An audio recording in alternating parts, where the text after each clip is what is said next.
Welcome again in homeopathy का art learning series.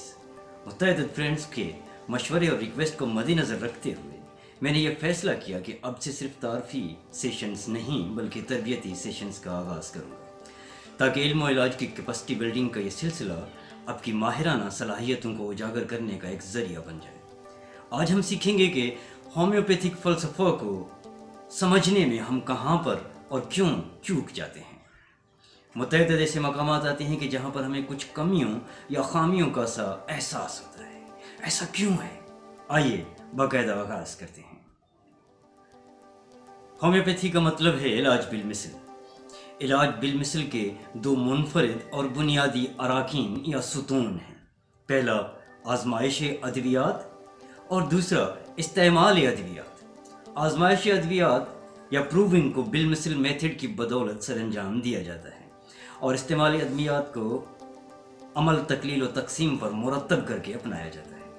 आजमाइशी बिलमिसल तरीका को लाइक क्योर्स लाइक कहते हैं और मुस्तअमल कलील मिकदार को मिनिमम डोज कहा जाता है। दवा की आजमाइश सेहतमंद इंसानों पर होती है क्योंकि इस मुरतब व मुंतखब दवा से जानवरों का नहीं बल्कि बीमार इंसानों का इलाज मकसूद होता है। इस सारे सिस्टम और तरीका हायकार को कानून फितरत के लाजवाल उसूलों पर मुरतब व मबनी माना जाता है। तो यहाँ पर सवाल यही पैदा होता है कि इस सारी बहस में कौन सा ऐसा नुक्ता है कि जो कानून फितरत पर मबनी हो। और यही वो सवाल है कि जो हम में से बेशतर माहिर होम्योपैथ्स को अपने उरूज के ज़माना में नफ्सियाती और जहनी मरीज भी बनाने का सबब बन जाता है। क्यों? क्योंकि अब तक होम्योपैथी में कोई एक भी ऐसा सब्जेक्ट नहीं पढ़ाया या सिखाया जाता कि जिसकी बदौलत मुकम्मल तौर पर तलबा व अतबा कानून फितरत और फितरत के असूलों को जानने और समझने के काबिल बन सके। मुत्तअद्दिद मज़ामीन एलोपैथिक तरीका से माखूज होते हैं, ताहम यही बड़ी वजह है कि हम सोचते तो एलोपैथिक मेथड की बुनियाद पर हैं लेकिन इलाज होम्योपैथिक तरीका से करने की कोशिश करते हैं। लिहाजा मसाइल से दो चार रहना और एहसास कम तरीका शिकार हो जाना कोई बड़ी बात नहीं। इस उन्वान पर जब हम होम्योपैथिक सिलेबस का जायज़ा लेते हैं तो सिर्फ मटेरिया मेडिका, फिलॉसफी और फार्मेसी जैसे 3 ही मज़ामीन होम्योपैथी पर मबनी हैं, जबकि बकिया तमाम ही मुतफरिक मज़ामीन एलोपैथी से माखूज व मुरतब हैं। इसी वजह से हमने गुज़िश्ता कुछ अरसा से बाकायदा तौर पर कानून फितरत को समझने और समझाने का सिलसिला शुरू किया है, जिससे बेशतर डॉक्टर्स मुस्तफ़ीद हुए हैं और इंशाल्लाह होते रहेंगे। कानून फितरत और होम्योपैथिक में मुमासलत का एक जायज़ा पेश करता चलूँ। कानून फितरत के मुताबिक हर तख्लीक की इब्तदा से इंतहा तक का सफ़र एक छोटे से गैर मुरई अंसर पर ही मुनहसर है। देखिए, इर्तिकाए हयात गैर मादी अंसर से माखूज एक मादी वजूद है। उसके बाद एक छोटे से बीज या तुख़्म का दीदनी व नादीदनी बुनियादों पर एक मुकम्मल हयात व जिस्म की पैदाइश यानी मादी वजूद के ज़हूर का सबब बन जाना होता है। हर एक मुकम्मल दीदनी जिस्म मुख्तलिफ खुलियात या मुफरद रेशों से मुरक्कब होता है।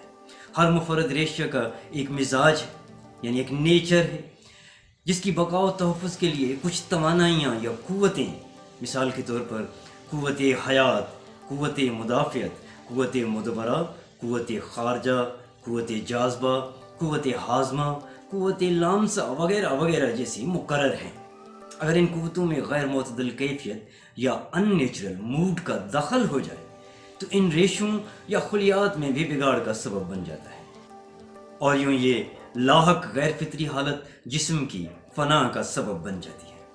इसी बुनियाद पर होम्योपैथी का ये मानना है कि अमराज किसी बैरूनी कैफियत की कसरत या ज़्यादती की वजह से लाहक होते हैं और तदारुक अमल तकलील से अंजाम पाता है। बिलमिसल का मतलब है आईना, मिरर, जिसकी तशरीह ये की गई है कि अंदर से बाहर, क्योंकि आईना में नजर आने वाला हर अक्स मुनअक्स होता है। मसलन एक जिस्म तामीर व तख्लीक होने से पहले गैर मादी से मादी वजूद में मुंतकली का सफ़र करता है, फिर एक कलील तुख़्म की सूरत में नमूदार हो जाता है और इसी तरह ही फना का सिलसिला भी होता है। یعنی غیر مادی و غیر مرئی قوتوں میں بگاڑ پیدا ہو کر مفرد ریشوں کی تباہی کا سبب بنتا ہے۔ یعنی جس طرح سے ارتقاء غیر مادی سے مادی، بالکل اسی طرح سے ہی انتہا بھی غیر مادی سے مادی ہوتی ہے۔